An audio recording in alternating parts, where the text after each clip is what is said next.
Eu trabalhei ontem um pouquinho no método de Euler, mas eu vou mostrar aqui novamente para vocês a formação gráfica. Então, vou compartilhar aqui minha tela de um desenho que eu peguei desses gráficos.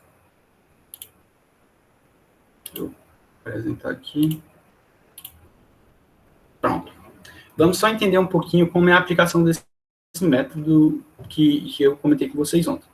O método de Euler, ele tenta fazer aproximações para pontos futuros. No caso, naquele problema, a gente recebeu uma equação, ou seja, uma equação diferencial, uma EDO, e ele deu um ponto em específico. O ponto específico que ele dava era justamente o ponto inicial dele.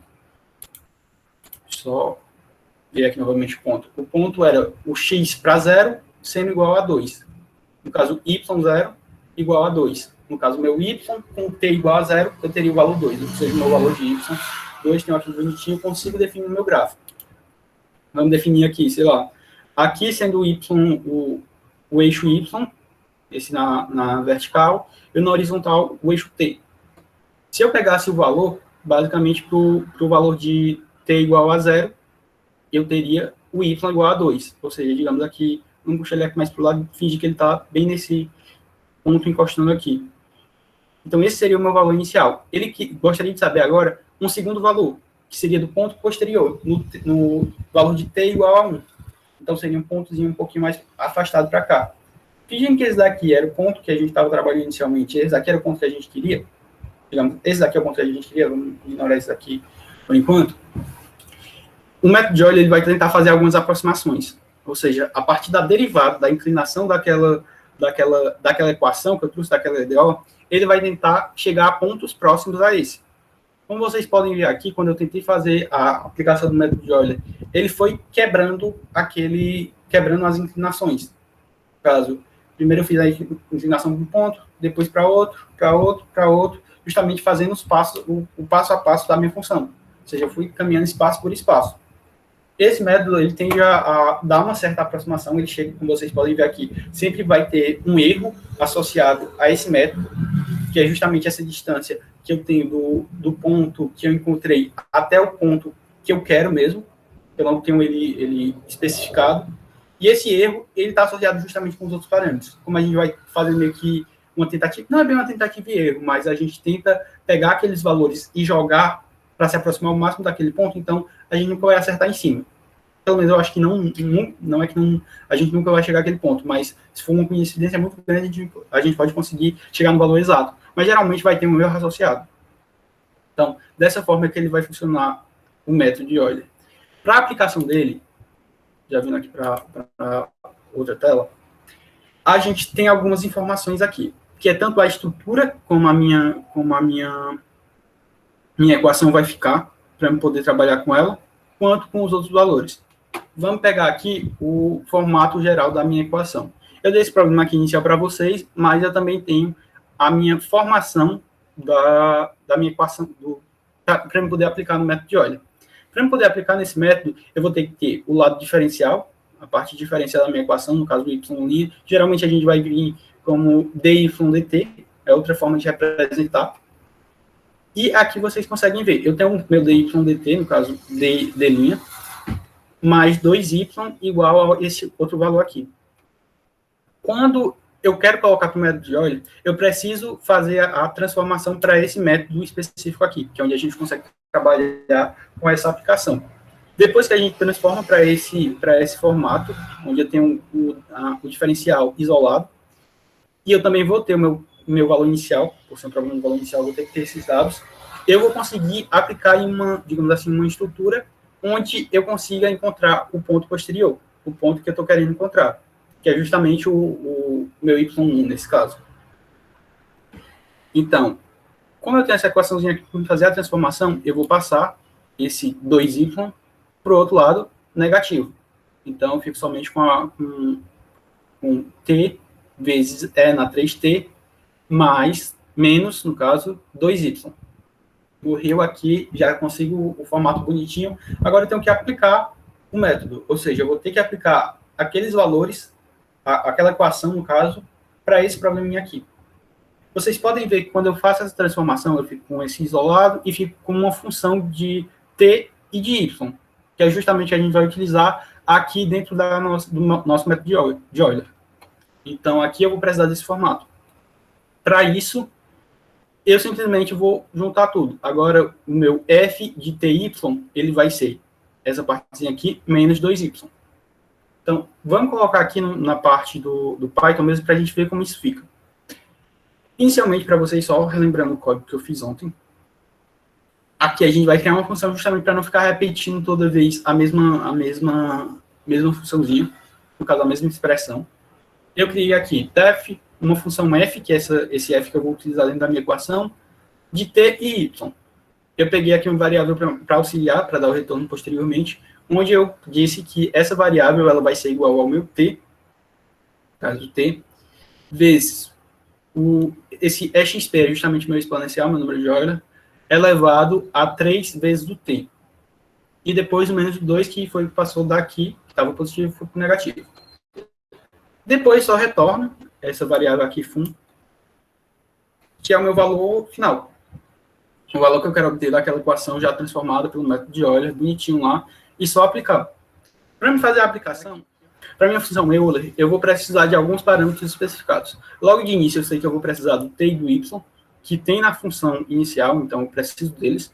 Eu vou precisar desse h, que é justamente o meu passo, e eu também vou precisar desse n, que é a quantidade de vezes que aquilo vai se repetir, a quantidade de vezes que eu vou repetir o processo.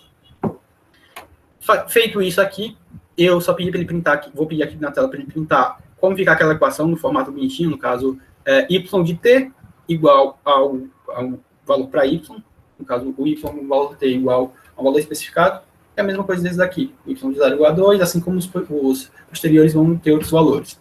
Depois, eu construo uma estrutura de repetição, justamente para me pegar um determinado valor de y, que é o valor que eu quero trabalhar, ao meu y, se eu passar a ser o anterior, mais o meu h, que é o meu passo, vezes a minha função de t e y.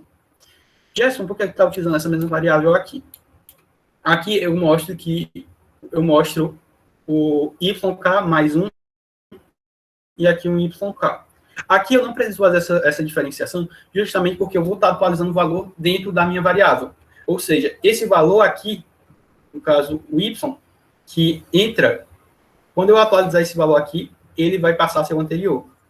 Então, eu fico fazendo aquele mesmo processo quando eu estava no estrutura de repetição, atualizando eles.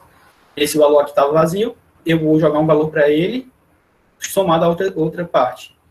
Ou seja, eu atualizo aquele valor, depois ele roda novamente dentro da minha estrutura de repetição. E, por fim, eu vou utilizar também o t igual ao t mais o meu passo, que é justamente para eu poder atualizar os valores, fazendo a passagem e modificando também os valores de t. Por fim, eu peço para printar novamente qual fica o valor. Quando eu vou fazer a aplicação aqui, no caso, rodar essa função, ok, agora eu vou ter que chamar ela. Vou chamar a função Euler e eu vou passar os parâmetros para ela. Tem alguns parâmetros que eu já sei, no caso, para esse problema com o valor inicial, o t vai ser 0, enquanto o y vai ser 2. Então, t começa com t, 0, y igual a 2. E, como aqui na questão ele não me deu valor de passo especificado, então eu simplesmente vou determinar um passo qualquer, justamente para me ver como ela vai funcionar.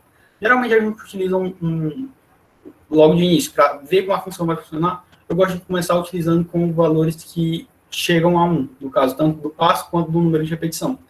Então, eu tendo um passo de 0,25, e eu tendo 4 vezes essa repetição, ou seja 4 vezes 0,25, eu tenho um valor inteiro, 1, e eu consigo ter uma coisa mais bonitinha, que eu consigo apresentar os valores.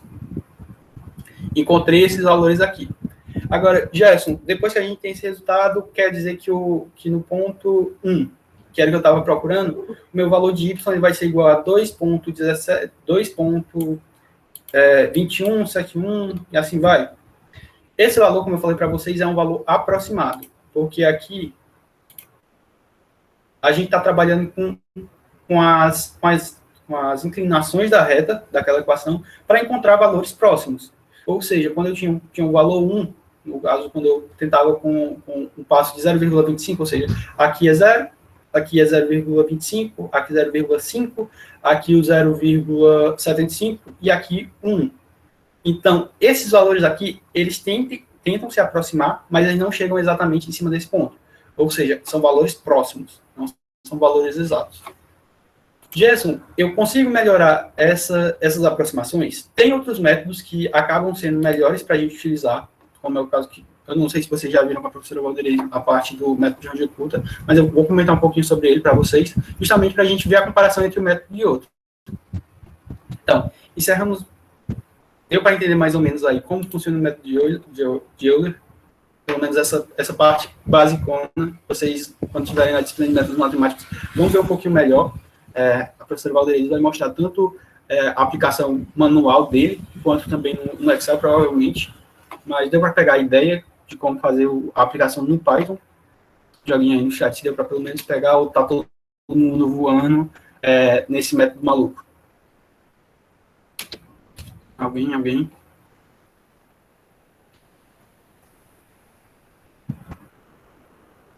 Show.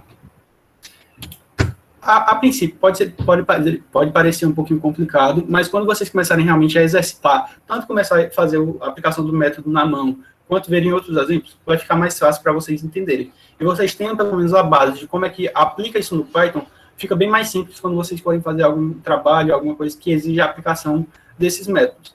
Esse aqui é um exemplo de um método qualquer, mas vocês podem tentar abordar outros métodos, até mesmo pegar outras equações para resolver. É claro que vocês não precisam se prender somente a fazerem todo o algébrico, aqui como a gente está fazendo. No caso, na disciplina da professora Valderei, provavelmente vai ser todo algébrico, mas posteriormente, quando tiver em outras disciplinas, vocês vão poder utilizar outras funções. Tipo, tem a função para o próprio método de Euler. Tipo, você consegue utilizar somente uma palavrinha e passar os parâmetros, morreu ali, você já tem o resultado. Mas não é bem isso que a gente quer ver por enquanto, justamente porque vocês precisam saber a parte básica para depois ir avançando de acordo com as necessidades de vocês. Eu vou falar agora um pouquinho sobre o método de rangem curta, de ordem 4 principal. O método de rangem curta de ordem 1 é basicamente o método de Euler. Ou seja, ele vai pegar essa mesma equação aqui e vai aplicar bonitinho. O método de rangem curta é basicamente uma evolução do método de Euler, eu não sei se estou falando bobagem aqui, mas basicamente ele pega essa parte inicial e depois ele tenta fazer aproximações cada vez melhores para esses pontos.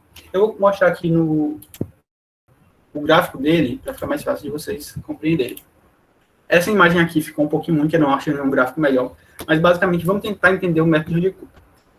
A gente viu que no método de Euler, a gente pega um ponto e vai meio que encontrando as derivadas de passo por passo. Então a gente consegue fazer isso, consegue meio que tentar traçar essa curva e chegar a um ponto próximo. Já o método de Euler, ele vai tentar fazer aproximações para um ponto. Digamos, a gente vai ter um ponto inicial, que estou em y0, x0, e a gente vai tentar chegar em um ponto x1, y alguma coisa, y1, digamos assim.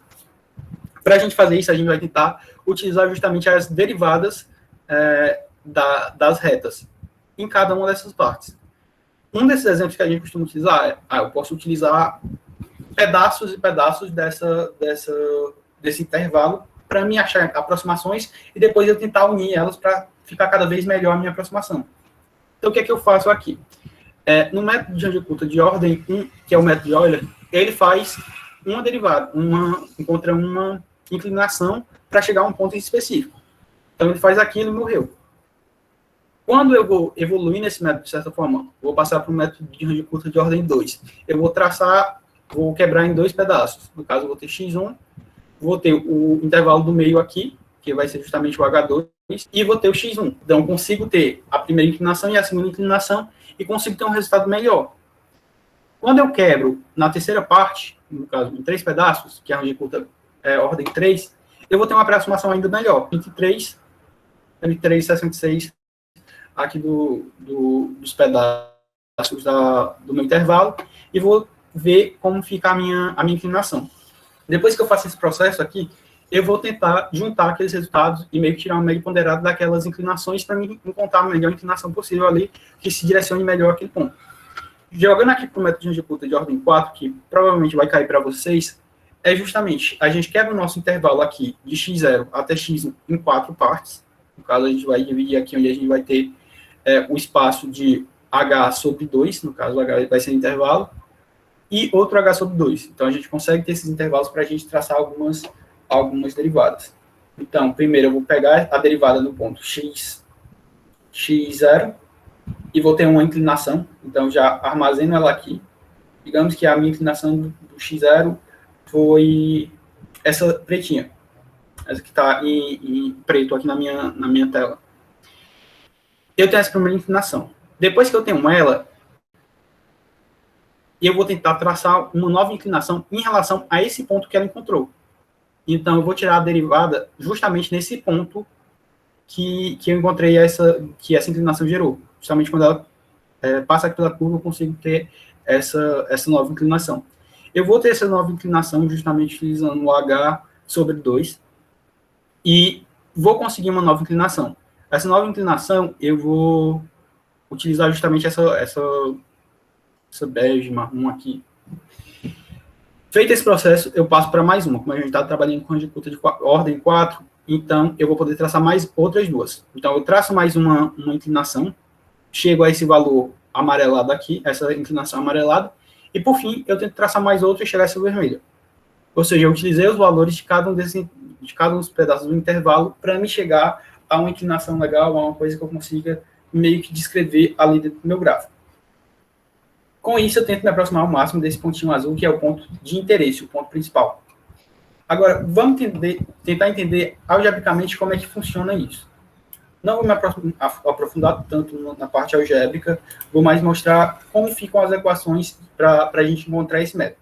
A gente viu que no método de Euler, a gente tinha apenas uma equação, justamente que era basicamente a parte inicial do método de Coulomb. A gente tinha esse valorzinho aqui e a gente encontrava um ponto. Como a gente dividiu o método de Range-Coulomb em 4 pedaços, então a gente vai ter outras partes para a gente dividir. A gente vai encontrar outros pontos antes de chegar nesse ponto principal. Então, o que a gente vai fazer? Deixa eu pegar aqui embaixo. Pronto. Esse segundo método, essa segunda parte, ela vai tentar aprofundar mais. Ao invés de utilizar apenas um valor no ponto posterior, eu vou utilizar 4 valores. No caso, eu tenho a mesma formação da equação que eu preciso para o método de Euler, ou seja, eu isolo a minha parte diferencial e fico só com uma função de t e y, que também tem os valores iniciais. Eu vou ter, ignorem essa segunda linha aqui por enquanto, ela é para a parte do final. Eu vou poder quebrar aqueles espaços, como eu mostrei para vocês, em 4 pontos. Ou seja, eu vou ter o meu K1, que vai ser exatamente igual ao meu método de Euler, ou seja, isso aqui, ó, o K1 vai ser justamente essa partezinha aqui. Ah, Gerson, mas não está mostrando o H e a outra parte, justamente porque ele está oculto nessa outra forma, já a gente vai entender melhor. Mas, basicamente, o K1 fica só essa partezinha aqui bonitinha, bem simples, T e Y, K2 já vai evoluir. Como eu estou utilizando como referência a partezinha do H sobre 2, justamente acrescentando meu passo, então tenho que somar esse passo, dividido por 2, com o meu T de K. Que é justamente o T que eu estou trabalhando toda a minha função, os valores normais. E para o valor de Y, eu também vou ter o meu YK, que é o Y que eu estou utilizando, mais o meu passo multiplicado pelo valor do K1. Justamente para me atualizar aquele valor. Eu vou pegar um em relação ao outro. Como eu falei para vocês, deixa eu partilhar novamente aqui, eu vou pegar uma inclinação e a partir dessa inclinação eu vou aplicar aquela mesma equação e descobrir uma outra nova... meu Deus, estou travando todo hoje. Uma nova inclinação a partir dessa outra que eu já tinha. Ou seja, ele mostra até um pouquinho aqui a nova inclinação. Eu tenho a minha inclinação inicial, essa reta inicial, e outra inclinação que eu vou gerar a partir dela, a partir do ponto que eu delimitei. Então, por isso que eu tenho que fazer um valor multiplicado pelo outro, justamente porque é uma reta em relação à outra. Feito isso daqui, eu coloquei bonitinho aqui, no final que eu vou multiplicar por K1. O K3, ele é basicamente a mesma coisa do K2, só que a diferença é que ele vai estar utilizando como referência o K2 e não o K1, justamente porque põe uma reta em relação à outra. E o K4, ele faz basicamente meio que segue a sequência. Antes eu estava seguindo aqui com o passo dividido por 2, só que aqui é o passo inteiro. Aqui eu utilizei o passo 0, o valor 0, E aqui eu utilizei o meu passo com o valor de H mesmo, que é o valor inteiro que eu estava utilizando. Tanto no T quanto no Y. E aqui, por fim, eu multiplico pelo meu valor de K3, que é o valor anterior, justamente porque ele leva em consideração essas aplicações, justamente para encontrar essa terceira reta. Feito isso, eu tenho K1, K2, K3 e K4. Esses valores aqui são importantes justamente para a gente calcular o nosso ponto posterior, que é o ponto que a gente está querendo, na mesma situação do método de Euler. Só que nesse daqui, ao invés da gente simplesmente aplicar direto, a gente vai ter que fazer outro processozinho, que é justamente pegar o meu YK mais o H dividido por 6 vezes K1 mais 2 vezes K2 mais 2 vezes K3 mais K4. Ah, Jéssica, por que tu aplicou essa fórmula meio doida aí? É justamente porque essas inclinações, para mim ter uma aproximação ainda melhor, ou seja, ao invés de eu utilizar o método de Euler, para mim ter essa aproximação melhor com essas inclinações, eu vou fazer uma média ponderada dos valores dos casos. Justamente porque eu estou utilizando aqui o passo com o valor dividido aqui, dos dois pontos, aqui o passo com o valor inteiro e tal. Então, para isso, eu vou fazer a média ponderada multiplicando o H pelos valores de K. Ou seja, o meu K1, o valor inteiro, K2 estava sendo dividido por 2 aqui, então eu posso manter ele multiplicando. Mesma coisa o K3 e o K4 estava com o valor inteiro. Então, aqui é a mesma coisa eu ter os coeficientes aqui. 1, 2 aqui dá 3, 5, 6. Então, dividido por 6. É isso daqui que interessa para a gente. Esse YK mais 1. Justamente porque é aquela mesma coisa que a gente encontrou pelo método de Euler, que a gente queria. Então, a gente vai fazer toda essa aplicação agora no Python. Bonitinho, da mesma forma que a gente fez no do Euler. Não é uma coisa muito diferente, só que agora a gente vai ter, ao invés de uma equaçãozinha que a gente vai estar colocando, a gente vai estar colocando 4. Vamos tentar copiar só essa parte inicial aqui para facilitar o nosso processo de escrita da função. Basicamente, eu vou manter a minha função inicial. Na verdade, essa daqui eu não preciso copiar, porque essa função já está prontinha. Vou até tirar ela desse bloco, porque ela é uma função específica, ou seja, a função que eu estou trabalhando. Vou rodar ela só por das dúvidas. E aqui, a gente vai fazer a aplicação direta desse método. Como são várias equações, vamos construir uma função para ela, para que sempre que a gente precisar, a gente conseguir alterar esses valores. Então, a gente começa com o def. Não sei se está tendo alguma mensagem. Não, show.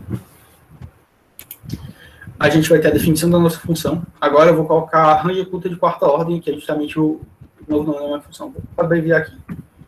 RK4. E eu vou ter que passar alguns parâmetros para ela. Os parâmetros que eu vou passar para essa função são os mesmos da função do Euler. Então, eu vou ter o T, que foi o valor inicial que eu coloquei, o Y, também vou ter meu passo, que é o H, e o N, que é o valor de quantas vezes eu vou rodar naquele processo. Vou voltar aqui e copiar essa funçãozinha que está imprimindo bonitinho. Eliminar a tela. Opa, já esquecendo dos outros pontos. Agora, o que é que eu vou fazer com isso daqui? Ao invés de eu utilizar somente uma equação, eu vou colocar 4 dentro da minha estrutura de repetição. Ou seja, copiando aquele mesmo passo a passo. Vou criar um for. Ao invés de utilizar o if, eu vou utilizar o j só para diferenciar. Estruturazando a repetição. E aqui eu vou repetir n vezes, que é a quantidade de vezes que eu quero que o meu processo se repita para eu chegar aos valores esperados. Aqui, eu vou basicamente copiar essas funções aqui. Eu vou basicamente copiar isso aqui. Eu sei que meu K1, ele vai ser igual à minha função. Lembrando que a função eu já tenho ela definida, que é f de t e y. Então, f de t e y. Eu consigo colocar ela direto, que ela já vai rodar. O meu K2, ele vai ser a minha função quando eu tiver o t mais o h sobre 2, que é justamente esse daqui, e o meu y mais o h sobre 2 vezes o meu K1. Aqui eu vou colocar em parênteses, somente para não dar problema.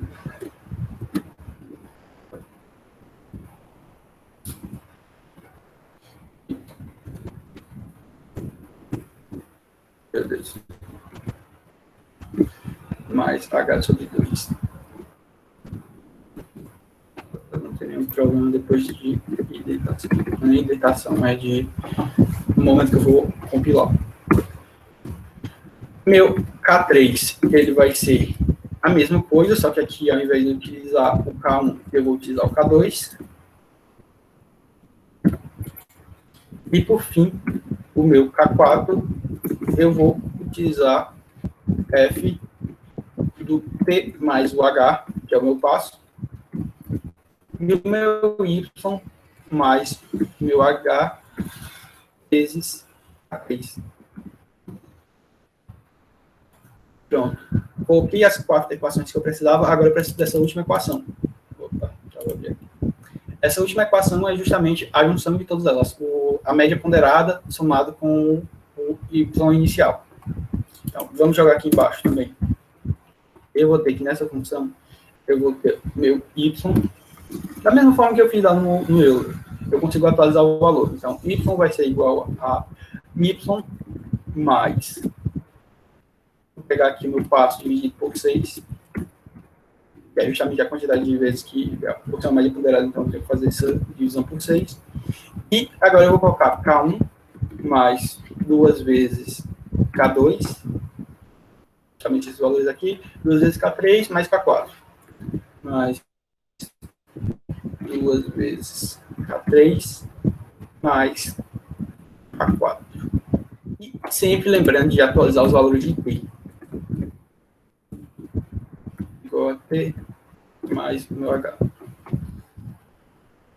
E isso daqui bonitinho, vamos rodar. Rodou, aparentemente está ok. Vamos criar outro bloco de código justamente para a gente tentar rodar essa função.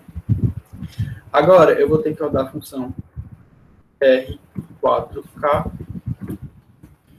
com os valores. Para a gente fazer uma comparação, vamos pegar esses mesmos valores que a gente utilizou em Euler. Vamos ver o que é que sai aqui. Uma coisinha. Pronto, saiu o valor x igual a 2 porque printou só o inicial. Ao invés de fazer isso, eu vou printar aqui todos. Print o valor. Qual que é essa aqui? Justamente eu vou sair que saia todos os valores.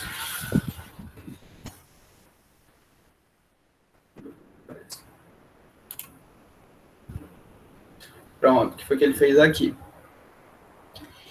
Ele modificou todo esse processo que eu estava tendo. Justamente, ele...